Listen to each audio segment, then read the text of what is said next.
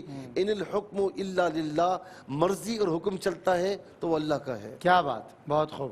مفتی صاحب قبلہ، دین اسلام کی خصوصیات کے حوالے سے کچھ مختصر حضور جان عالم صلی اللہ تعالی علیہ وسلم نے ارشاد فرمایا، صحیح بخاری کی حدیث ہے، حدیث تو طویل ہے، اس میں سے جو ہے وہ متعلقہ ٹکڑا جو ہے جس میں فرمایا الانبیاء اخوۃ للالاتی امہاتہم شتیٰ ودینہم واحد. انبیاء کرام علیہ السلام اللاتی بھائی ہیں، ان کی مائیں تو الگ الگ ہیں لیکن ان کا دین ایک ہے.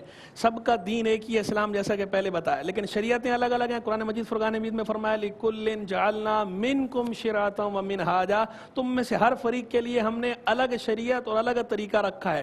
تو ہماری جو شریعت محمدیہ علیہ صاحب صلاۃ والسلام ہے، اس میں اور پچھلی شریعتوں میں فرق، سب سے بڑا فرق یہ ہے، پچھلی ساری شریعتیں کسی مخصوص خطے، مخصوص قوم، مخصوص قبیلے کی طرف تھیں.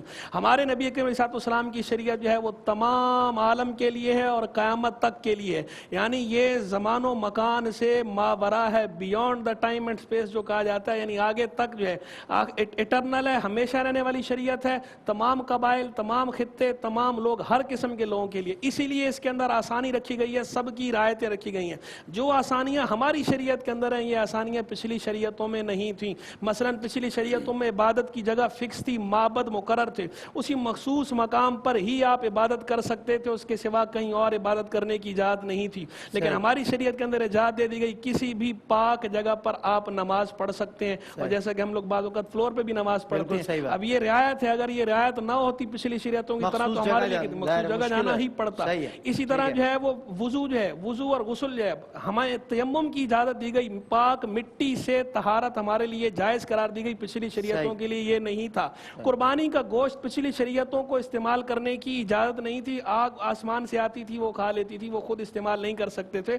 ہماری شریعت کے اندر ہمیں یہ رخصت عطا فرمائی گئی کہ جو قربانی ہم کرتے ہیں وہ گوشت ہم اللہ کی راہ میں بھی دیتے ہیں اور وہ ہم خود بھی استعمال کر سکتے ہیں. یہ ہمیں سہولت ہے. اور اجر جو ہے پچھلی شریعتوں کے اندر عمل زیادہ تھا اور اجر اس کے مطابق تھا. ہماری شریعتوں میں ہمیں تھوڑے عمل پہ اجر زیادہ دیا گیا ہے. حدیث کے اندر فرمایا نا، ظہر اور عصر کا وقت، کچھ پچھلوں کا وقت جو ہے وہ فجر اور ظہر والا، کسی کا ظہر اور عصر والا، اور ہمارا جو وقت ہے یہ وقت عصر سے لے کر مغرب والا. اور عمل یعنی تھوڑا ہی ہوگا اس کے اندر، لیکن اجر جو ہے ان کے مقابلے میں 2 گنا ہے. 2 کی رات، ان کو 1 کی رات ہے، یہود کو، عیسائیوں کو، نصارہ کو، ہمیں 2 کی یعنی دگنا.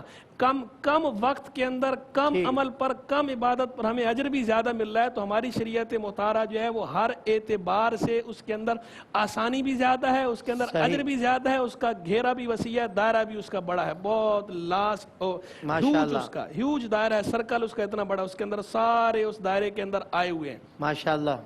میں ڈاکٹر صاحب قبلہ اسلام اور مسلمانی کے تقاضے آپ سے جاننا چاہتا ہوں. اسلام کی کیا ریکوائرمنٹس ہیں ہم سے مسلمان ہونے کی؟ دنیا کا ہر سچا قانون چاہتا ہے کہ اس کا نفاذ کیا جائے، اور نفاذ بھی ایسا ہو کہ ورڈ کے ساتھ بھی ہو اور اسپرٹ کے ساتھ بھی ہو. اسلام بھی یہ چاہتا ہے کہ عقیدے کی سطح پر، سوچ کی سطح پر، فکر کی سطح پر، عمل کی سطح پہ، عبادت کی سطح پر، کردار کی سطح پر مسلمان اپنے آپ کو مسلمان ثابت کر دیں. اور اس سے بھی بڑھ کر کے جس چیز کو انہوں نے سچ جانا ہے، اس سچ کی گواہی کو لے کر کے اٹھیں اور روئے زمین کے ہر انسان تک پہنچا دیں. اور اس کے ساتھ کہ وہ اسلام کو خود بھی جانیں. سب سے زیادہ اہم بات یہ ہے کہ اسلام کے جاننے کے بعد وہ جاہلیت کی ہر شکل کو اور جاہلیت کی ہر صورت کو اور غیر اسلام کی ہر شکل کو بھی جانیں. جب تک وہ غیر اسلام کو نہیں جانیں گے، وہ حق اور باطل میں تمیز نہیں کر سکتے.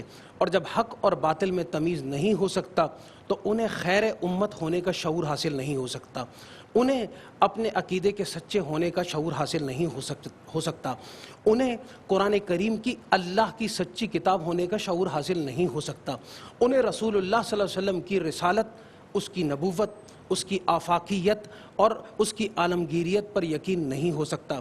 اس لیے ایک ایمان والا وہ ہے جو اپنے دین کو جانے اور اس کے ساتھ ساتھ وہ جاہلیت کو بھی جانے اور کوشش کرے جس چیز کو اس نے حق سمجھا ہے اس کو اپنی زندگی میں نافذ کر کے جو ہے وہ دکھائے، تاکہ اس کو دیکھ کر کے لوگ اللہ کی طرف اور اس کی راہ کی طرف، اس کے دین کی طرف پلٹ کر کے واپس آ سکیں۔ زبردست ڈاکٹر صاحب۔ میں ناظرین کرام یہیں پر ایک وقفہ، اور وقفہ اذان عصر کا ہے۔ فخر پاکستان قاری نعمان نعیمی صاحب دیں گے اذان عصر، اور براہ راست آپ اذان سنیے، ہم نماز پڑھیں گے اور پھر آپ سے ہوتی ہے ملاقات۔